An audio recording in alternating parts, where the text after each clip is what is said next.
this is Fallon Larry, and this is the final assignment, well, the final demonstration.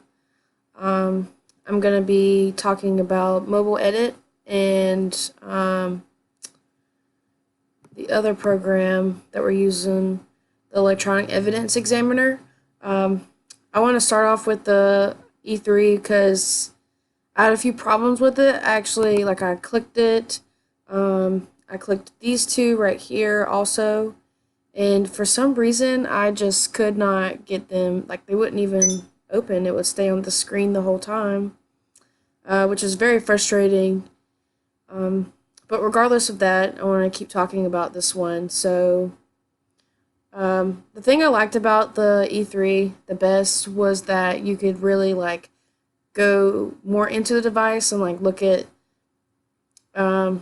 things that would be on this side actually. So basically, whenever you plug in your phone, it'll come up with this first screen right here, connect to a virtual machine, and then you'll click this Paraben 2.2. You'll hit the acquire device. I know I'm just really going through all the steps that you took, but I feel like since I couldn't do it, I should really go more into detail than I did at the beginning of the video. And then you're going to go through all these steps where you click the location and you're going to name your file. I'd say every single detail because then I'm just reading what you wrote. But once you do all these steps, yeah, you're going to be waiting for quite a while, especially with how much people have on their phones these days, especially myself. I remember, I think you said it took about 3 hours for your phone to do it on Mobile Edit program.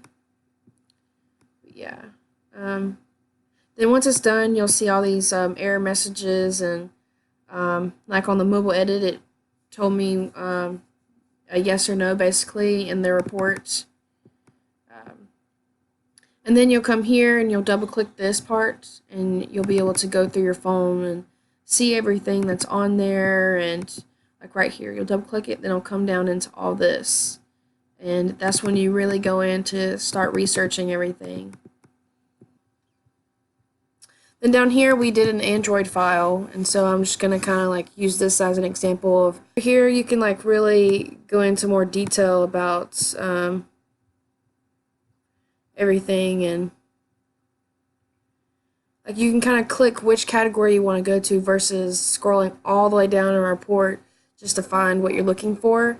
You can go into the call history, the media, to look through all the pictures. You can go through the deleted messages, and it shows you all the information that you would need to know about the phone. I want to say that I did with E3 is that I did download iTunes, the updated version, and I did download the mobile device packets.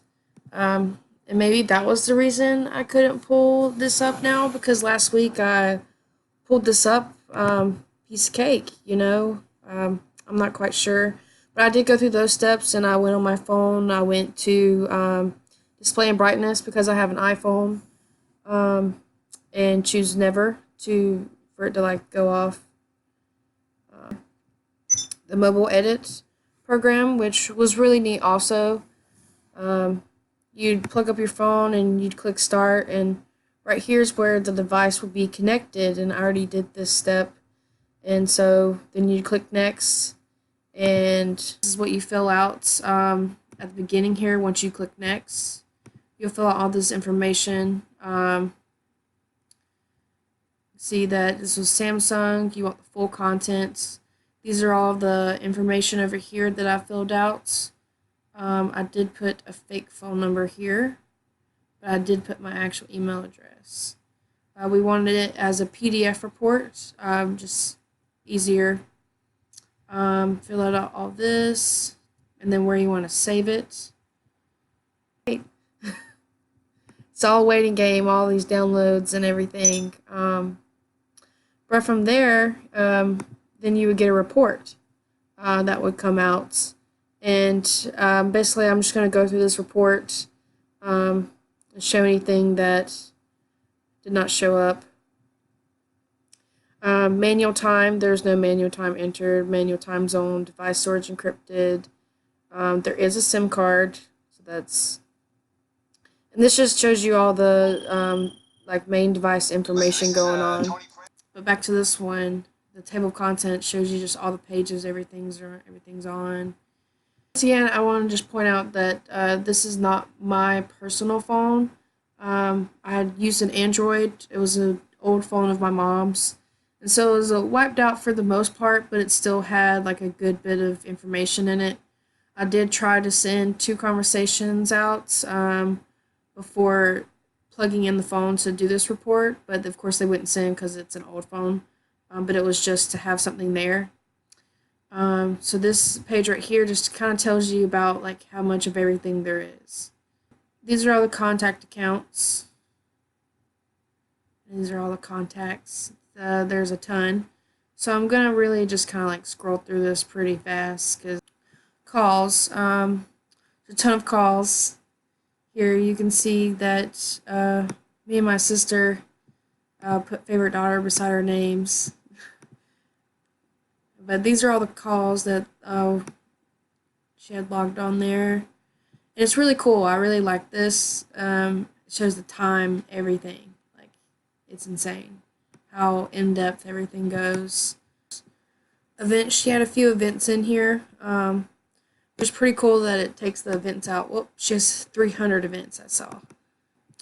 Basically, these are a ton of birthdays that I see here, which is a good way to remember them because we always have our phone on us. So this is actually pretty smart, and I should do this. Image files, 3100. Definitely not going through every single one of these. The majority of them are just like of her students. She was a PE teacher, so she did a lot of activities, and she loves her students, so she keeps a record. Right, and now we're on to the audio files. She has 194, so definitely not as many pictures. GPS locations. This is really cool too, especially for people that investigate mobile technology, a DFE. But shows you the actual latitude and longitude and the time. Shows the accuracy, the altitude that you're at. Web browsing history. Since the phone was wiped out, there wasn't really a lot here. And so that's why like a bunch of these say 0 is just because it was an older phone. Bookmarks. There's 35 bookmarks here. I'm not going to really click on any. But just dictionary, Wi-Fi networks. So this is pretty cool too. It shows all of the networks that this phone was ever connected to. Bluetooth pairing shows you all the Bluetooth devices it was connected to, which is major now with all the devices these days and the IoT devices. All the notifications. Oh, that's crazy. This really does show a lot, huh?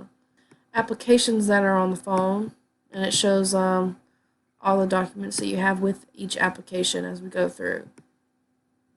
Internal file systems. Oh, this is pretty cool. Tons and tons of stuff, I tell you. Tons. System logs. Okay, that's pretty cool. Everything on there. Contact analysis. Yeah, all those calls. It shows you all the calls between people. Wow, that's insane. Dialed, missed, received. Data extraction. This is basically whenever we did this report and everything. This is the time it took, what time it was, and what was going on each step of the extraction log. And that completes that report. So really the main challenge was getting the programs to work, and then the time, just waiting a long time for everything. I don't understand why I was unable to do the E3. I even clicked the old iPhone. I'm not sure. But thank you again for allowing me to at least submit a video of something.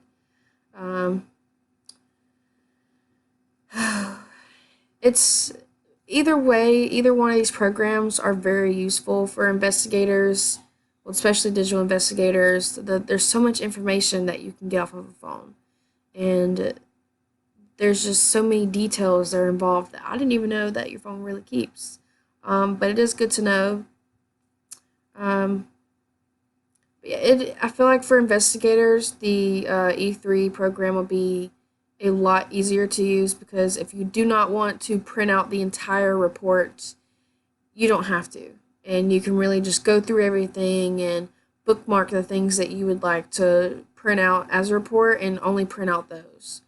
Versus, I mean, I'm sure you could do that on the other one, but you're not going through and picking. You're picking what kind of report before you even look at the phone.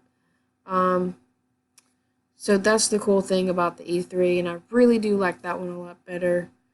Um, Data privacy, I want to talk about that. Um, it's crazy that you think that a lot of things are more private on your phone, but then you connect it to something like this, and you literally have access to every single email you've ever sent, deleted messages.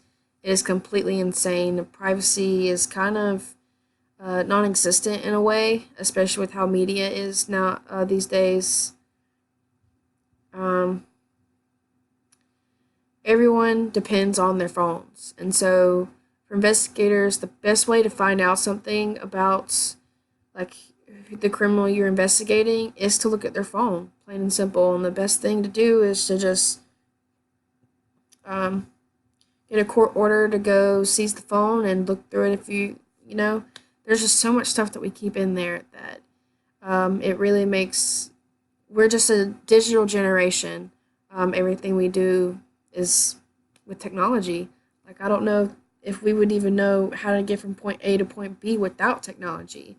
And the fact that you can literally look at a GPS location at this certain time on the phone, it's perfect for investigators. And I really think they're very similar, but I think the E3 program would help digital forensic examiners way more than the other one because you just can go into such more depth.